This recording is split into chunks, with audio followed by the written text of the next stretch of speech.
Em nome do Pai, do Filho e do Espírito Santo. Amém.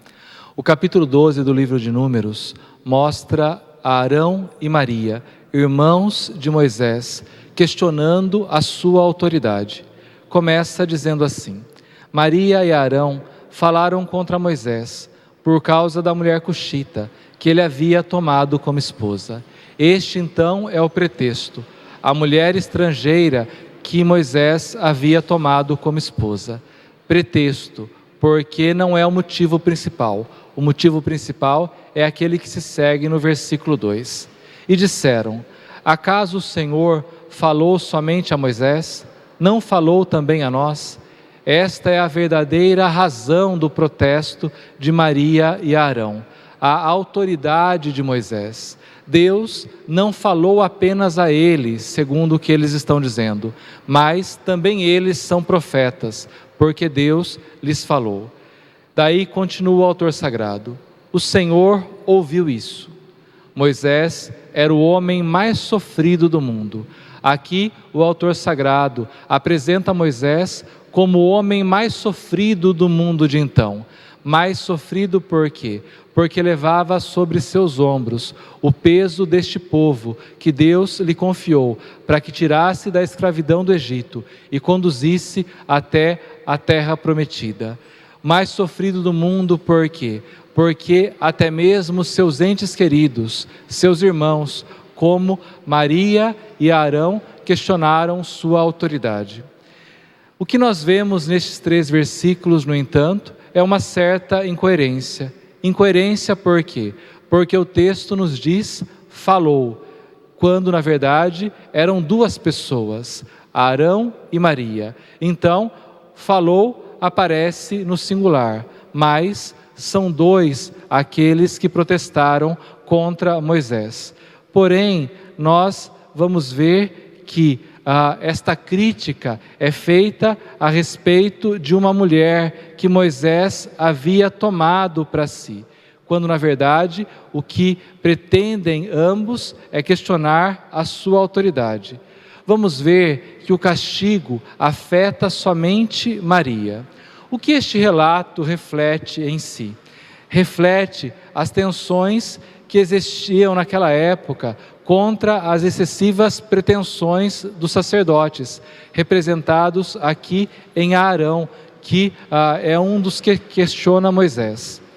A questão não está explicada. Por quê? Porque a poligamia era aceita naquele contexto, isto é, que um homem tivesse mais de uma mulher. E também eram aceitos os matrimônios com estrangeiras. Moisés, então, não havia feito nada de errado.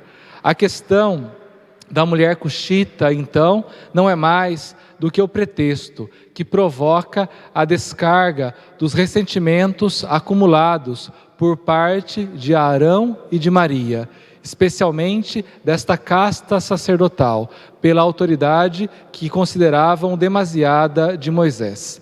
Seguindo com o nosso texto, no versículo 4. O Senhor falou de repente a Moisés, a Arão e Maria: vinde os 3 à tenda do encontro, e os 3 foram. O protesto se transforma então num pleito, numa disputa judicial, o qual chega ao Tribunal Supremo, isto é, o Tribunal de Deus, que os convoca à sua presença. Celebra-se assim um juízo estilizado, ordem de comparecer. O juiz que os convoca e vem ao encontro. Esse juiz, no entanto, não precisa interrogar, porque ele já ouviu aquilo que Maria e Arão haviam dito. Então, ele passa a sentença e também, depois da sentença, a imediata execução, como nós vamos ver aqui, sofrida por Maria. O Senhor desceu na coluna de nuvem, pôs-se à entrada da tenda e chamou a Arão e Maria. Eles se adiantaram e o Senhor lhes disse: escutai minhas palavras. Quando há entre vós um profeta do Senhor, eu me dou a conhecer a ele em visão e lhe falo em sonhos. não se dá assim com o meu servo Moisés, o mais fiel de todos os meus servos. A ele falo face a face, em presença, e não adivinhando. Ele contempla a figura do Senhor. Como vos atrevestes a falar contra meu servo Moisés? O que nós vemos aqui é que Deus dá o veredito por meio daquilo que diz a Arão e Maria. Qual o veredito? Moisés tem uma posição privilegiada, uma posição única. Por quê? Porque somente ele tem acesso a um trato pessoal com o Senhor, um trato face a face. Moisés contempla e escuta sem mediadores a Deus. Moisés, então, não se serve nem mesmo do recurso dos sonhos, como podia acontecer com um profeta, mas ele vê Deus face a face e o ouve. Qual a conclusão então? A conclusão é de que não foi Moisés quem se arrogou a autoridade, como Arão e Maria agora estão reivindicando para si. Não foi ele que se arrogou a autoridade, nem foi ele quem inventou sua missão. Foi Deus quem lhe confiou esta missão e quem lhe deu a autoridade para executá-la. Continuando com o nosso texto, vamos seguir com o versículo 9. A ira do Senhor se acendeu contra eles, isto é, contra Arão e Maria, e o Senhor se retirou. Quando a nuvem se afastou da tenda, Maria tinha toda a pele descolorida como a neve. Arão voltou-se e viu como toda a pele dela estava descolorida. Então, a punição dada por Deus a Maria foi uma espécie de vitiligo, deixando sua pele toda embranquecida. Então Arão disse a Moisés: perdão, não nos peças contas dos pecados que insensatamente cometemos. Não deixes Maria como um aborto que sai do ventre, com metade da carne consumida. A culpa de Maria está patente na pena. Então, ela é quem protestou ali contra Moisés, unindo-se a Arão.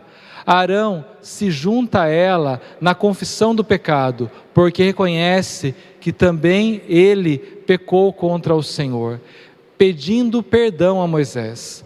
Não pedem milagres, mas a reconciliação familiar, porque pela reconciliação familiar, Moisés intercederia em seu favor junto a Deus. E de fato, é isso que Moisés faz. Moisés intercede, porque ele não tem poder para curar.